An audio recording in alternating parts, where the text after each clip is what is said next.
Taburkanlah cinta-cinta Rasulullah kepada umat-umat baginda Rasulullah untuk memberi mereka keselamatan.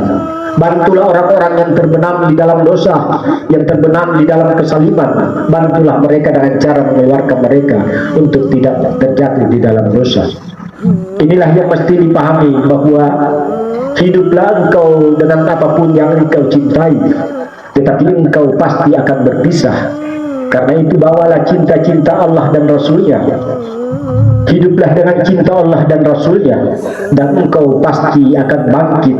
Sekalipun engkau jasadmu berpisah, tetapi engkau akan bangkit dengan apa yang engkau cintai. Siapa yang mencintai sesuatu, maka kelak akan dibangkitkan dengan sesuatu itu sendiri. Siapa yang mencintai orang-orang zalim, orang-orang pendosa, orang-orang yang mendurhakai Allah, orang-orang yang menentang Allah dan Rasulnya, maka mereka kelak akan digiring ke api neraka, sambil mereka saling mengumpat di antara golongan-golongan mereka, antara imam-imam dan umat-umat mereka. Mereka digiring karena mereka tidak menggunakan pandangan nur di hidup ini. Mereka tidak menggunakan pandangan-pandangan hakikat, bahwa sesungguhnya hati-hatilah dengan pandangan orang-orang mukmin, karena dia memandang dengan cahaya Allah. Bahwa orang-orang yang memiliki cahaya, pandangan cahaya, bisa membedakan mana hak dan mana yang batil di dunia ini. Mengapa mesti menunggu kebenaran di akhirat? Bukankah petunjuk dan syafaat-syafaat telah Allah turunkan di muka bumi ini? Itulah yang mesti kita pahami, bahwa petunjuk di dunia ini untuk di dunia ini. Jangan menunggu kebenaran di akhirat, karena kebenaran petunjuk di akhirat tak berguna. Itu adalah penyesalan. Sebagaimana orang-orang yang digiring di dalam rombongan menuju kepada neraka, bahwa di kalangan umat-umat dengan para imam-imam mereka, mereka menyangka akan selamat dan diselamatkan oleh imam-imam mereka, tetapi sesungguhnya mereka salah jalan, salah jalur, keluar dari jalan lurus, dan di sana mereka bertengkar saat mereka digiring ke lembah neraka. Ya Tuhanku, mereka telah menipuku saat aku di dunia, maka sesungguhnya asaplah mereka 2 kali lipat dari aku yang aku alami. Asaplah mereka ya Allah ya Tuhanku. Asaplah mereka karena mereka telah menipuku. Dan mereka pun berkata, mengapa aku tidak melihat orang ini hina di dunia? Mengapa aku menganggapnya mulia? Dan mengapa nanti di akhirat baru aku temui? Itulah rombongan-rombongan yang mereka digiring ke neraka, digiring paksa menuju neraka karena tidak menggunakan petunjuk-petunjuk Allah yang sudah nyata di dunia ini. Hidayah mana lagi yang engkau cari wahai manusia? Sesungguhnya Allah telah menurunkan hidayah, tetapi kalian berpaling dari hidayah.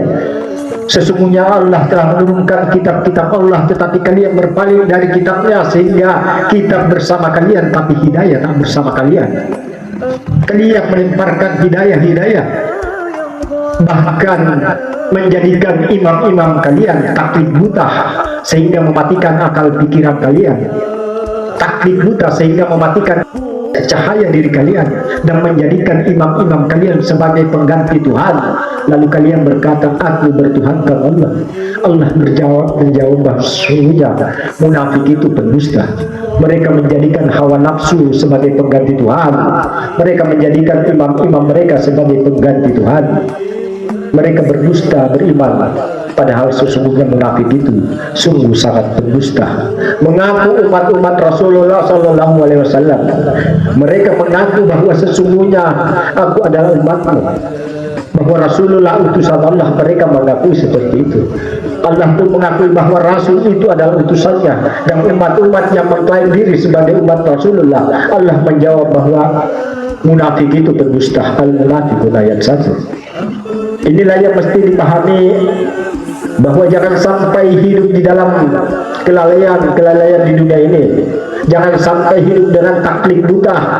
Jangan sampai hidup dengan doktrin-doktrin yang pada akhirnya mematikan akal, pikiran, dan kecerdasan kita, yang mematikan cahaya iman kita, dan menjadikan imam-imam sebagai pengganti Tuhan. Imam-imam mereka mendustakan atau berpaling dari Tuhan.